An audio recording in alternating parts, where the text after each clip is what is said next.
the Wisconsin Supreme Court, as somebody who appears to have been involved in the fake elector plot, now in the race for the open seat. This man is Daniel Kelly. And if you have read the January 6th transcripts, oh boy, he makes an appearance. Despite this, Republicans were fine with him running for this seat. They endorsed him, as a matter of fact. Fortunately, he has got some stiff competition in the form of Janet Protasiewicz. Janet Protasiewicz, I know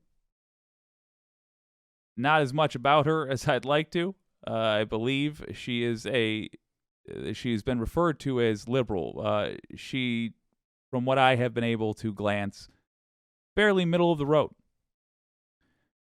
However, she's a hell of a lot better than an actual traitor. What would be a nightmare scenario for Wisconsin is if Daniel Kelly were to make it into that seat, because if that state has more Republicans trying to steal the election in 2024, you know where his vote will be. It will be for whatever benefits the Republican candidate.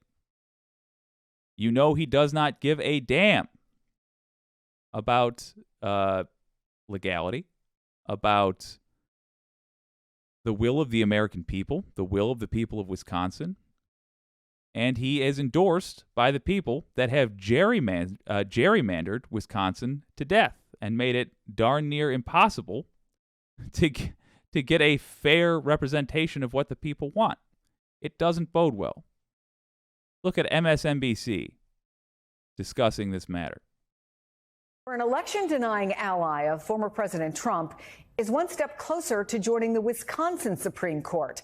After advancing in Tuesday's primary, former state Supreme Court Justice Daniel Kelly will face off against liberal candidate Janet Protasiewicz in April. That general election will determine the political control of the court. NBC News correspondent Shaquille Brewster is in Chicago with the latest. I mean, just saying sort of the politics of the court is something that decades ago, people would have said that's not okay, that this is a liberal justice, this is a conservative justice. Right, but this is going to be one heck of a fight.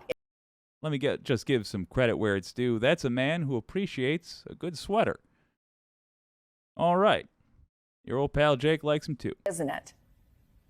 Yeah, and it's really clear how much times have changed. The fact that the Democratic Party in Wisconsin and Republican Party in Wisconsin both quickly and immediately endorsed both the liberal and conservative candidates just gives you a sense of how high the stakes are in this race here. You know, last night we learned the names of the candidates advancing to the general election, but it's been clear the battle lines have been set for some time. This is a court that has been conservatively held since 2008. Conservatives have had a majority in this court for decades now. So Democrats see this as an opportunity to flip a court that has provided hurdle after hurdle for them, that has struck down COVID restrictions in the beginning of the pandemic, that made drop boxes illegal, that chose Republican-advantaged legislative maps. So those are the issues that will likely come before the court again in the future. And when you listen to these candidates, they cannot be more different. I want you to listen to what we heard from the liberal candidate last night during her election victory party, and then a little bit of what we heard from the conservative candidate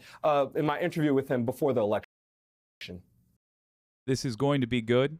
We'll jump right to it after. I just want to clarify what he said. Chose Republican-advantaged legislative maps. In other words, they gerrymandered the state. That's undemocratic. We should not have been surprised by January 6th because the Republicans have shown they don't give a damn about whether or not something is fair or right or just. They only care about whether or not they get power. Gerrymandering is about the most un-American thing you can do.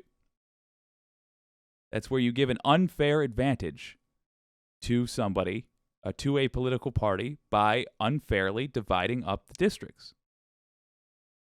We are going to have a look at that later. But for now, as he says, let's hear from these candidates so you get a sense of who in Wisconsin could be in charge. I'll be running against someone who doesn't think women get to make their own reproductive rights. I will guarantee you that my opponent, if elected, will uphold the 1849 near total abortion ban. I can guarantee you that. Remember that when Roe v. Wade was killed in the U.S. Supreme Court, Republicans at the state level immediately began trying to reenact ancient laws from the time of saying, like, it's illegal to wear a hat near a church on Sunday. Those types of laws regarding abortions. If this guy is put in charge, there will be yet another state where you're dealing with just monstrous legislation that interferes with women's bodily autonomy. I've made sure to tell everybody the very same thing about what I would do on the court. And it's the same thing I would do on every single issue, putting aside my personal values, my personal politics, and deciding according to the law. That is exactly what Kavanaugh said. Expect to hear a lot of talk about abortion in this race. Wisconsin is a state operating under an 1800 abortion ban that has effectively outlawed and closed some of the abortion clinics in the state. So that is something expected to come back before the court. Daniel Kelly, who you heard there, the conservative candidate, while he says that he is going to approach this impartially, his campaign sent out a press release a couple of days ago touting the support from, quote, pro-life groups in the state. He's also someone who says that he is not inclined to rehear cases on redistricting because he doesn't believe that's a legal matter. It's more of a political matter. So no matter where you fall on these issues. Translation: he's comfortable with where gerrymandering has stopped. He likes the way it's divided up now. Right now, Wisconsin is gerrymandered. That's a problem. We had a commenter talking about it on an earlier stream. Wisconsin is gerrymandered. He's saying he won't even let the issue come in front of the court. That's a problem. Don't let this guy get into office. If you got a couple spare bucks, consider donating to Judge Protasiewicz's campaign. If you live in Wisconsin, consider volunteering for a campaign. Baby, this election's April 4th. Over the course of a month, you can have a massive difference on how people's lives are lived if you get active. It's going to be a major fight, and you can expect a record-setting amount of money being spent on this race, Chris.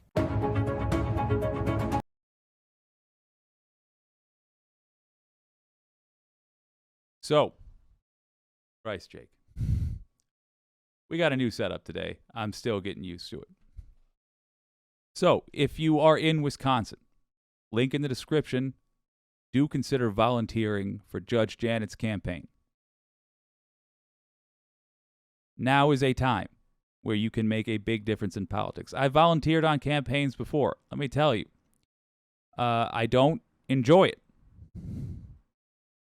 I don't enjoy interacting with folks because I gotta bring this hot mess to every interaction. But I feel really good when I do it. Maybe you are somebody that likes interacting with people, that likes making phone calls, knocking on doors. Maybe you are somebody that enjoys doing that, in which case you're going to have a blast the whole time. But even if you're not, you will feel good when you go home at the end of the day, when you're watching the election results come in, win or lose, you will feel like you did your part. Do your part. Get involved and help. If you got a couple of spare bucks, help Judge Janet buy some ads, making it clear that abortion rights are on the line and making it clear that gerrymandering and the further unfair situation in Wisconsin is on the line. The furtherance of an unfair electoral situation in Wisconsin is on the line. Make it easy. Make it as easy as you can for the good guys to win.